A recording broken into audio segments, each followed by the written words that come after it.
Fifth class, Assalamu alaikum. I hope you all are fine. Today is 29th April 2021, Thursday. Students, today our topic is Tafheem, Ajnabi par Bharosa. The first question is, what is Tafheem? Define Tafheem. Like, Tafheem is like an English word, we can use comprehension. What is comprehension? Comprehension is like a paragraph where you have to answer some questions from these statements. तफहीम कहते हैं बेटा एक ऐसी कहानी, एक ऐसे सबक या एक ऐसे पैराग्राफ को जिसमें से सवाल जवाब आपसे पूछे जाते हैं और वो आपको ढूंढ के उसमें से सर्च करके लिखने होते हैं. क्लियर? जैसे कि हमारी ये पेज नंबर 25 पर ये एक स्टोरी है, अजनबी पर भरोसा. सो जब आप ये स्टोरी पढ़ेंगे, लाइक फर्स्ट है, हम रीडिंग स्टार्ट करते हैं. बेटा, किसी अजनबी शख्स पर कभी भरोसा ना करना. फ़हद की अम्मी उसे नसीहत कर रही थी और अगर कोई अजनबी मदद मांगे. फ़हद ने पूछा, अजनबी से कोई भी बात ना ही की जाए तो बेहतर होता है. अम्मी ने समझाया, लेकिन अम्मी, दूसरों की मदद करना तो अच्छी बात है, आप ही ने तो कहा था. फ़हद ने अम्मी से पूछा, हाँ बेटा वो तो ठीक है, लेकिन हर शख्स पर भरोसा करना हमें मुसीबत में भी डाल सकता है. अम्मी ने जवाब दिया. अच्छा ठीक है अम्मी जान, मैं याद रखूँगा. चलो अब सो जाओ, काफ़ी देर हो गई है, सुबह स्कूल भी जाना है. शब बखैर. शब बखैर कब कहते हैं? जब रात होती है. अम्मी ने उसे प्यार किया और ख़ुद भी सोने चली गई. फ़हद स्कूल से छुट्टी के बाद घर आ रहा था. स्कूल के कुछ दोस्तों ने क्रिकेट खेलना शुरू कर दी. फ़हद जल्दी आ जाओ, फील्डर की ज़रूरत है, फील्डिंग करो. इसके दोस्त सारिम ने आवाज़ दी. अच्छा. फ़हद ने बस्ता एक जानिब रखा और खेलने लगा. खेलने में इतना मसरूफ़ हुआ कि वक्त का अंदाज़ा ही ना रहा. कुछ देर बाद जब उसे एहसास हुआ तो उसने अपने दोस्तों से माजरत की और घर की तरफ जानिब चल दिया. ये पिक्चर में फ़हद है और ये उसकी अम्मी दिखाई जा रही हैं और ये उसका दोस्त है Sarim. Students, turn off the page. बेटा, क्या तुम्हें पता है कि शॉक सुपरमार्केट कहाँ है? एक अजनबी शख्स ने फ़हद को रोककर पूछा. वो शख्स मोटरसाइकिल पर सवार था. फ़हद उसे पता समझाते हुए आगे बढ़ने लगा तो अजनबी ने कहा, बेटा मैं यहाँ के रास्तों से वाकिफ़ नहीं हूँ, तुम मेरी मदद कर दो.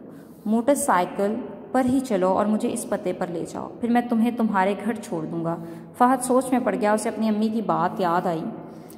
फिर उसने सोचा, मुझे बहुत देर हो गई है, ये शख्स मुझे जल्द ही घर छोड़ देगा तो अम्मी की डांट भी नहीं पड़ेगी. ये सोचते हुए फ़हद मोटरसाइकिल पर उस शख्स के साथ चल पड़ा. मगर ये क्या, जल्द ही फ़हद को एहसास हो गया कि उसने गलती की है. वो शख्स तेज़ी से किसी और तरफ जा रहा था.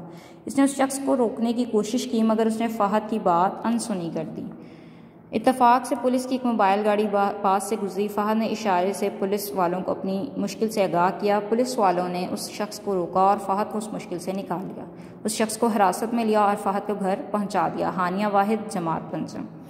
बेटे यहाँ पर कुछ क्वेश्चन आंसर्स हैं. There are some question answers for you. Like first, इस कहानी में कौन कौन से किरदार हैं लिखिए और कहानी का मरकज़ी ख्याल भी लिखिए. तो बेटा इस कहानी में कौन कौन से किरदार हैं हम अभी सर्च कर लेते हैं. पहला जो किरदार है वो हमारे पास है फ़हद जो बच्चा है और उसकी अम्मी फ़हद की अम्मी. ठीक है. तीसरा जो किरदार आया था वो था सारिम. कौन था सारिम? जिसने उसको फील्ड के लिए कहा था. चौथा कौन था? चौथा आदमी हमारे पास था वहाँ पर अजनबी शख्स जिसने उससे कहा था कि शॉक सुपरमार्केट जाना है. और पांचवा कौन था? पांचवें थे पुलिस वाले. ठीक है. और इसका मरकज़ी ख्याल बेटा क्या हो सकता है? मरकज़ी ख्याल होता है किसी भी चीज़ के बारे में आप अपनी राय दें. तो इसकी राय यह है कि कभी भी किसी अजनबी शख्स पर भरोसा ना करें. जो उसकी मम्मा ने उसको बात समझाई थी वही असल में इसका मरकज़ी ख्याल है. बेटा दूसरा क्वेश्चन है कि फ़हद की अम्मी ने उसे क्या नसीहत की थी. तो बेटा किसी अजनबी शख्स पर कभी भरोसा ना करना फ़हद की अम्मी ने उसे नसीहत की थी. थर्ड क्वेश्चन है कि अजनबी शख्स ने क्या कहकर फ़हद को अपने साथ बिठा लिया. तो अजनबी शख्स ने शॉक सुपरमार्केट का, यहाँ पर अंडरलाइन भी है, पता पूछने के लिए फ़हद को अपने साथ बिठा लिया. ठीक है.